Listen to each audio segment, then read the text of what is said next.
नमस्कार, आप देख रहे हैं न्यूज़रूम पोस्ट। क्या श्यामा प्रसाद मुखर्जी की मौत की वजह राजनीतिक थी? भारतीय जनसंघ के संस्थापक डॉक्टर श्यामा प्रसाद मुखर्जी के निधन को करीब 70 साल गुजर चुके हैं, लेकिन आज भी उनकी मौत पहेली बनी हुई है। इसलिए डॉक्टर मुखर्जी की मौत की निष्पक्ष जांच की मांग लगातार होती रहती है। ये मांग भी उठी कि डॉक्टर मुखर्जी की जांच के लिए कमीशन बनाया जाना चाहिए ताकि उनकी मौत की सच्चाई सामने आ सके। पूर्व प्रधानमंत्री अटल बिहारी वाजपेयी ने भी श्यामा प्रसाद मुखर्जी की मौत पर शक जताया था। आपको बता दें कि 23 जून 1953 को डॉक्टर श्यामा प्रसाद मुखर्जी की रहस्यमयी परिस्थितियों में मौत हो गई थी। डॉक्टर मुखर्जी की मौत में साजिश की बात आखिर क्यों की जाती है, ये समझने के लिए हमें इतिहास को पन्ने को पलटना होगा। सही मायनों में कहा जाए तो डॉक्टर श्यामा प्रसाद मुखर्जी अखंड भारत के नायक थे। डॉक्टर मुखर्जी ने ही सबसे पहले जम्मू कश्मीर के अनुच्छेद 370 के विरोध में आवाज़ उठाई थी। एक देश में दो निशान, दो विधान और दो प्रधान नहीं चल सकते थे, ये नारा डॉक्टर श्यामा प्रसाद मुखर्जी ने ही दिया था। यही वजह थी कि बीजेपी आज भी अपनी पार्टी की विचारधारा को जनसंघ और डॉक्टर श्यामा प्रसाद मुखर्जी से जोड़कर देखती है। बीजेपी जम्मू कश्मीर से धारा 370 को हटाए जाने को भी डॉक्टर श्यामा प्रसाद मुखर्जी की देन मानती है। श्यामा प्रसाद मुखर्जी जवाहरलाल नेहरू की सरकार में इंडस्ट्री और सप्लाई मंत्रालय का जिम्मा संभालते थे, लेकिन वो नेहरू की सरकार में ज़्यादा दिनों तक नहीं रहे। डॉक्टर मुखर्जी ने नेहरू पर तुष्टीकरण का आरोप लगाते हुए अपने मंत्री पद से इस्तीफा दे दिया था। इन सब के बीच जो आज भी सवालों के घेरे में है वो है श्यामा प्रसाद मुखर्जी की मौत, जो 23 जून 1953 को हुई थी। बीजेपी हमेशा से नारा देती आई है, जहां हुए बलिदान मुखर्जी वो कश्मीर हमारा है। इस बलिदान शब्द के बड़े मायने हैं। 11 मई 1953 को श्यामा प्रसाद मुखर्जी को श्रीनगर जाते वक्त जम्मू कश्मीर पुलिस ने गिरफ्तार कर लिया था।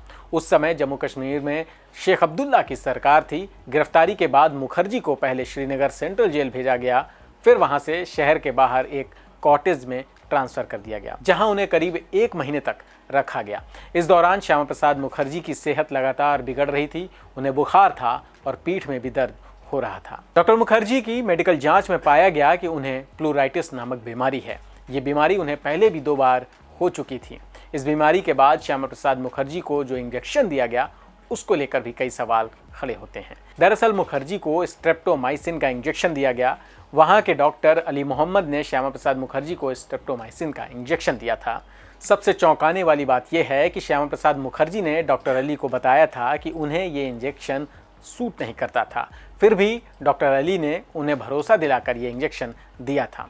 शक जताया जाता है कि यही इंजेक्शन डॉक्टर श्यामा प्रसाद मुखर्जी की मौत की वजह बना। वहीं अस्पताल रिकॉर्ड के मुताबिक डॉक्टर श्यामा प्रसाद मुखर्जी की मौत रात 2:25 पर हुई, जबकि जम्मू कश्मीर के सरकार ने बताया कि श्यामा प्रसाद मुखर्जी का निधन 23 जून की सुबह 3:40 पर हुआ।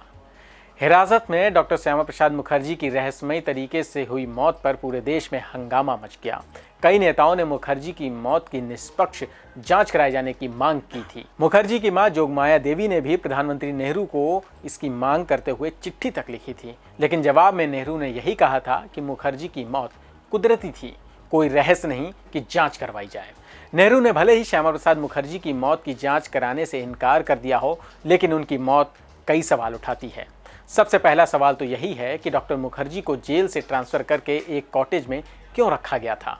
दूसरा सवाल यह कि डॉक्टर अली ने यह जानने के बावजूद कि मुखर्जी को स्ट्रेप्टोमाइसिन इंजेक्शन सूट नहीं करता, फिर उन्हें इंजेक्शन क्यों दिया गया। और तीसरा सवाल ये कि डॉक्टर मुखर्जी की सेहत 1 महीने से खराब होने के बावजूद सही समय पर उनका इलाज क्यों नहीं किया गया। सवाल ये भी उठता है कि डॉक्टर मुखर्जी की मौत का समय अलग अलग क्यों बताया गया।